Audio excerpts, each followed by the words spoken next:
public places. Authorities arrest 42 offenders, seal 5 shops during today's environmental sanitation in Ondo State.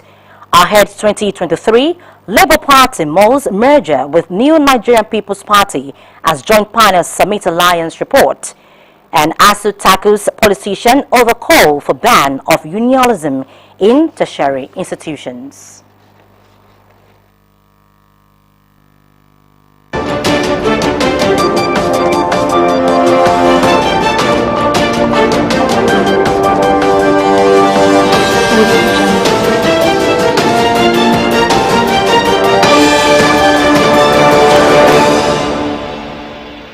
Thank you very much for joining us on the news tonight. I am Oyewumi Ayinigbara. Ondo State Governor Arakuni Oluwarotimi Akeredolu SAN has signed an executive order for the compulsory installation and use of closed-circuit television (CCTV) devices in all public and private institutions in the state. This becomes imperative in the light of the increased spate of insecurity in the country and the need to ensure security of lives and properties in all public and private institutions and centers throughout the state.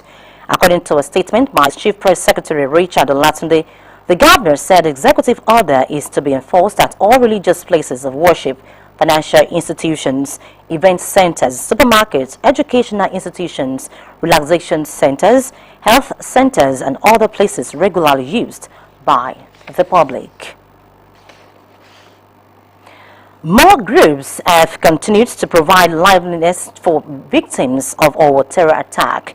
The latest intervention is by Zedel Global Alliance, which donated relief materials to victims of the attack. The company's Chief Executive Officer, Dr. Abiola Basharu, who led some members of staff to the Asian town, also commiserated with families of those who lost their lives and the town's monarch, Oba Jibade Badigeshi. While the infamous attack on St. Francis Catholic Church still leaves a sad pill in the mouth of many in Nigeria and globally, a show of kind gesture to the victims has remained ceaseless. In a display of sympathy and kind-heartedness, ZL Global Alliance, a company that prioritizes clean environment, has donated relief materials to the victims. The company's Chief Executive Officer, Dr. Abiola Basharu, led a delegation to the Asian town of Owo to commiserate with victims' families and provide materials to aid recovery of those recuperating. Dr. Basharu, during the visit, prayed for the repose of those who lost their lives in the attack. ZL Global Alliance team was also at the palace of the Olowo Oba Ajibade Ogunye, where the team lead, Dr. Basharu, condoled the monarch over the loss. Basharu, who expressed delight that security agencies are gaining ground towards unmasking the perpetrators, prayed that God continues to protect Owo and Ondo State.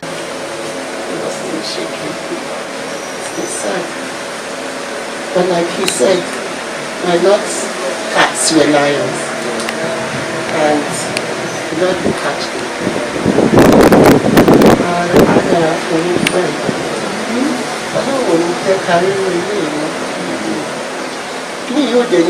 Negative effect lórí psyche àwọn ọmọ wa lágbára. Oba Ogunye commended ZL Global Alliance for reaching out to Owo in its time of grief. Rotimi Akeredolu SAN has approved the appointments of Mrs. Nike Ademujimi as the chairman of the State Microcredit Agency. The appointment takes immediate effect. Mrs. Ademujimi is a former commissioner for commerce and industries. She had once served as a chairman of the same agency.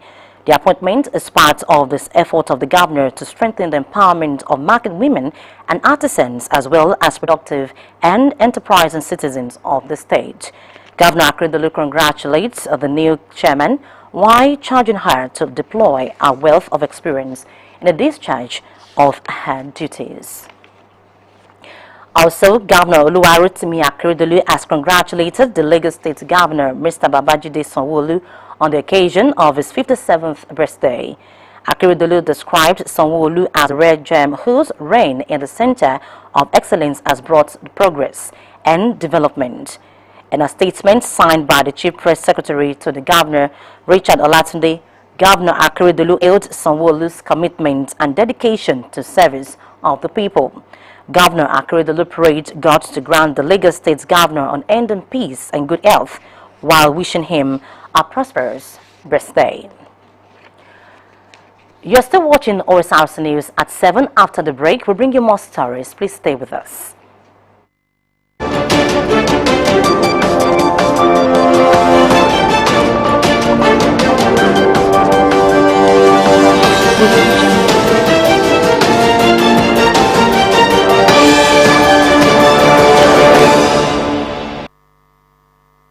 Thank you very much for joining us on the news. You can watch us live on our website www.osrc.ng or follow us on Facebook Osrc TV Ondo, and on YouTube you can subscribe to our channel Osrc TV Ondo. No fewer than 5 ships were sealed off today in Akure, the state capital, for contravening various environmental sanitation laws. The offense ranges from non-compliance with sanitation rules, engaging in trading during sanitation hours, cooking in an unhygienic environment, among others. Osrc correspondent who monitored the exercise in Akure and its environment reports that 42 persons were arrested for various offenses. The report is presented from our studios. Every last Saturday of the month is set aside for environmental sanitation in Ondo State with a view to instilling the culture of hygienic surroundings among the populace. The June edition of the cleanup held across the 18 council areas witnessed appreciable level of compliance.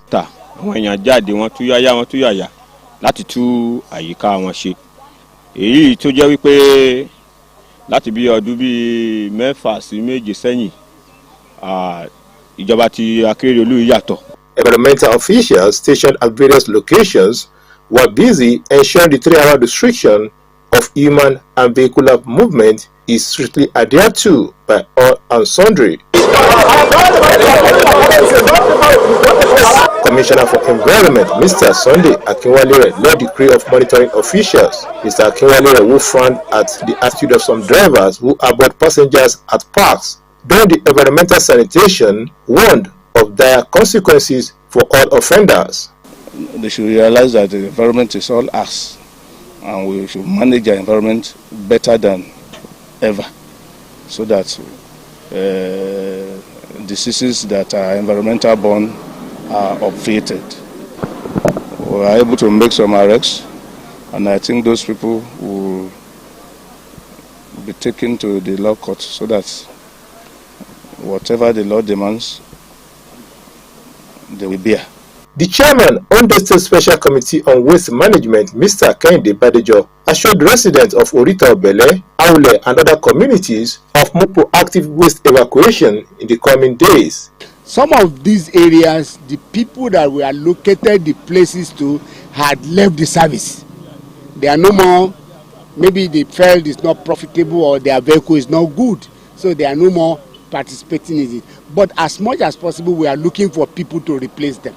The General Manager, Ondo State Waste Management Authority, Mrs. Ayo Adeyemo, decried the obedience of certain traders, even as she urged residents to procure approved dustbins.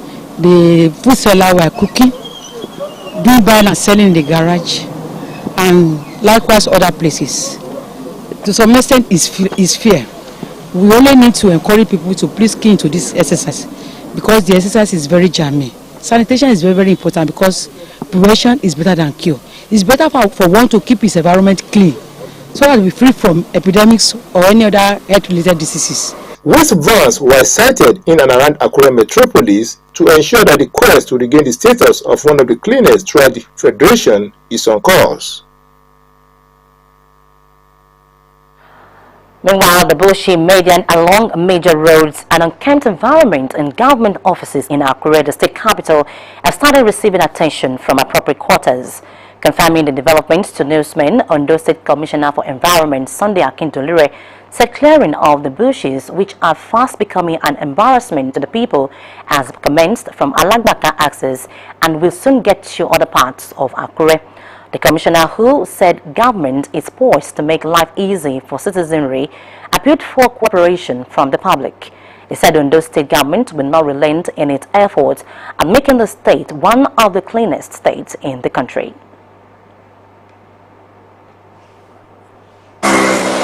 We are making every effort to handle the clearing of the butches in and around there. If you look at from Alagbaka down there, the work is being done, and you will see that there will be great improvement in that area. And even for the waste or whatever, there are areas that we noted that our PSPs have not been visiting. We are making a good case on their behalf. At the time of putting this report together, work has reached a division junction. The joint panel set up by the Labour Party and the New Nigerian People's Party to work out an alliance between Rabiu Kwankwaso and Mr. Peter Obi has submitted its report for consideration.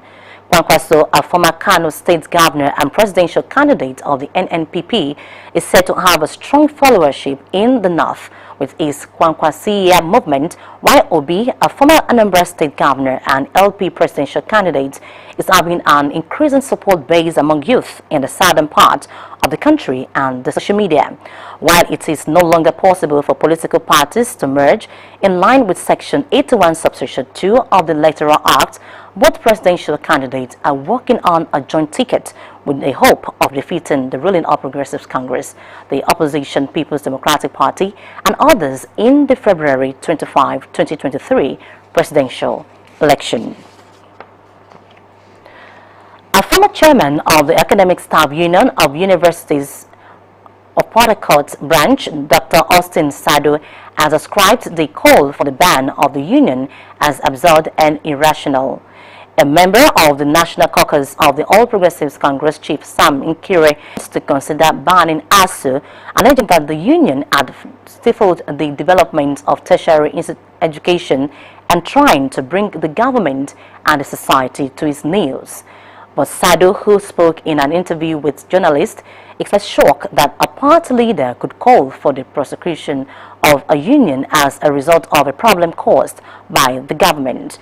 Further describing Nkire's act as an exhibition of ignorance, the former ASU chief said Nkire's statement showed of leadership Nigerians had to endure.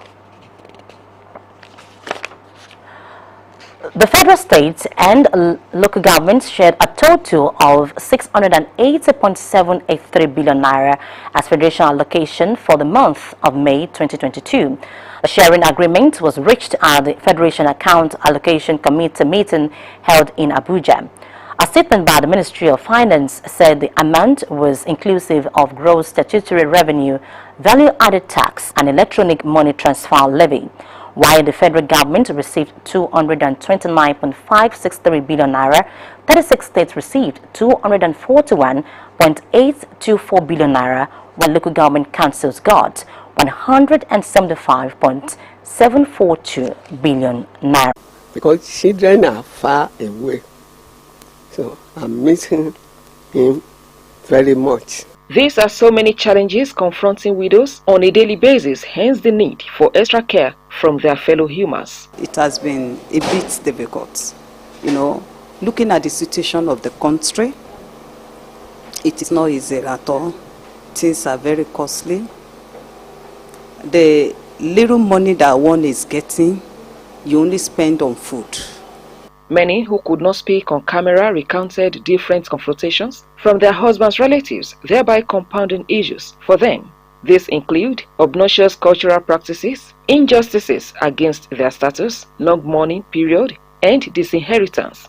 Every 23rd of June, Nigeria joins its counterparts across the globe to celebrate widows, an opportunity to tackle head-on difficulties limiting their potentials. United Nations estimated the number of widows at 258 million, out of which many are not being taken care of and denied basic needs. The issue of widowhood in Nigeria. Margaret Adedeji of Better Living Foundation and Capacity Development described the treatment of widows in Africa as pathetic, calling for a sustainable system that will address their financial situation. Any sustainable solution will have to be a system put in place, and any system that will survive criticism and traditional mindset will have to be embedded in the Constitution. So I'm of the view that for us to secure sustainable solution to widows' financial independence, we will need to recognize widows' rights as a constitutional item. So that when it happens, a widow may go to the courts and then we'll be sure that she will not return in vain. Meanwhile, Ondo State Commissioner for Women Affairs and